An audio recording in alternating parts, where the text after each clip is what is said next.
kita pengen tadabbur ayat supaya bisa healing perasaan kita yang sedang terluka, healing tentang beban kita. Gimana cara biar kita tuh, kalau bahasa terapis tuh rilis beban, masalah, curhat supaya rilis gitu kan, rilis curhat. Oke, itu salah satu metode. Terus apa metode lain untuk kita rilis atau kita bisa healing dengan ayat-ayat Al-Quran? Tadabbur. Jadi ada tafakkur, ada tadabbur, ada terapi. Islam itu banyak banget hal-hal yang bagus, tapi tidak ada yang lebih indah dan lebih tepat dan lebih efektif daripada terapi dengan tadabbur Al-Quran. Bukan hanya baca, tapi tadabbur Al-Quran.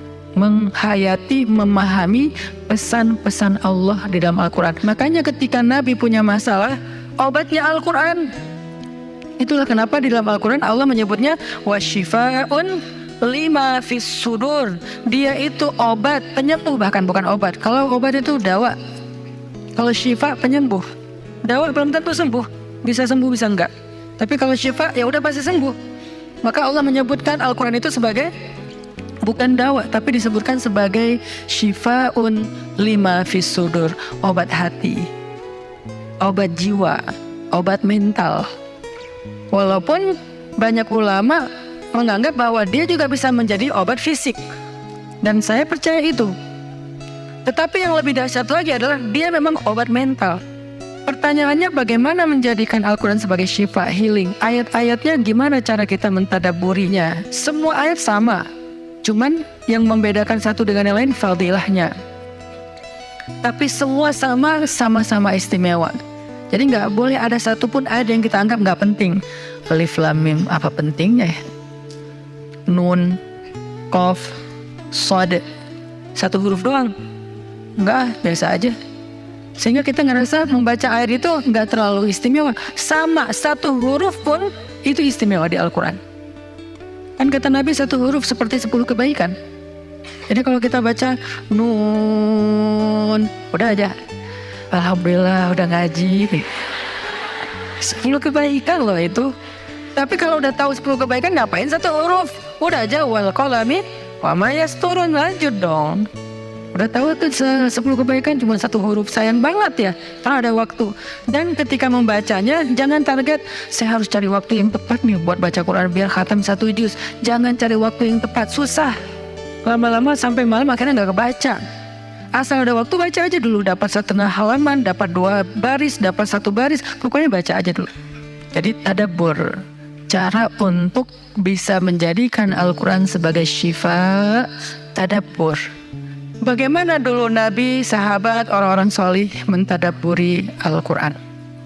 Yang pertama adalah mereka membaca Al-Quran secara tematik, supaya kita dapat sesuai dengan problem kita, masalah kita, hajat kita.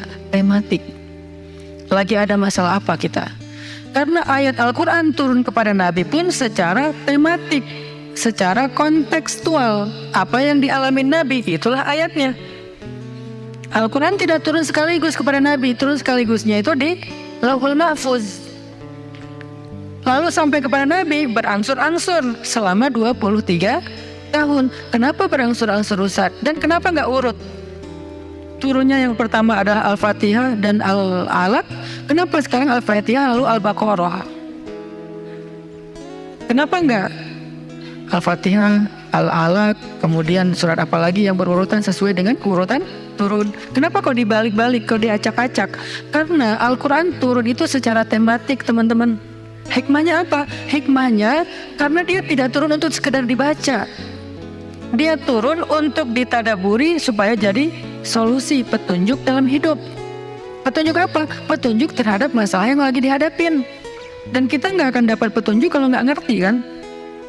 Coba baca petunjuk penggunaan obat. Bahasanya bahasa bahasa Thailand misalnya.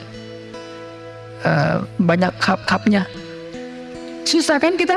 Gimana berapa hari sekali? Kayaknya 5 kali sehari deh. Padahal cuma 2 kali sehari. Nggak bisa dapat petunjuk karena nggak ngerti. Maka supaya kita bisa tadabbur, kita pahami. Nah, memahami apa? Sesuai dengan tema. Kita boleh aja bagus banget malah baca Al-Quran secara berurutan, tapi itu target baca ya, target tilawah, bukan target tadabbur. Tadabbur beda sama tilawah.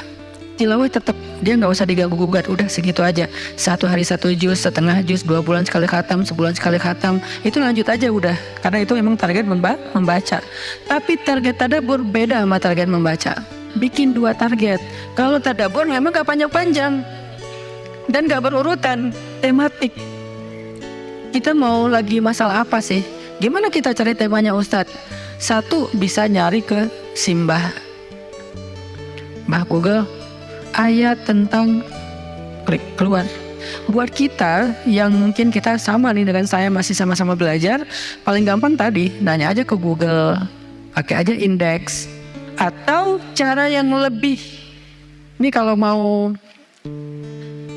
saya beberapa kali nyoba soalnya, kalau mau bukan ngetes ya, kalau mau agak sedikit lebih seru nih, agak lebih seru. Tapi kalau belum berhasil jangan salahin saya.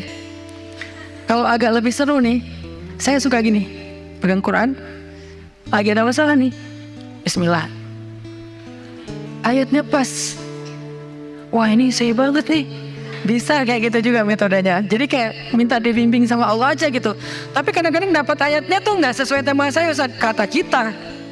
Padahal kata Allah ini yang kamu butuhin tuh ini nih. Bisa gitu juga dengan syarat membukanya pakai Bismillah, bukan membuka yang itu ya Allah ya, yang itu ya. Jangan maksa. Allah lebih tahu. Bismillah. Ayatnya tentang makanan. Oh mungkin kita masalahnya emang masalah berat badan mungkin, atau masalah mubazir mungkin, sehingga merembet kemana-mana. Allahu alam. Tapi kalau mau lebih jelas ya udah cari pakai yang tadi, dapat ayatnya secara tematik.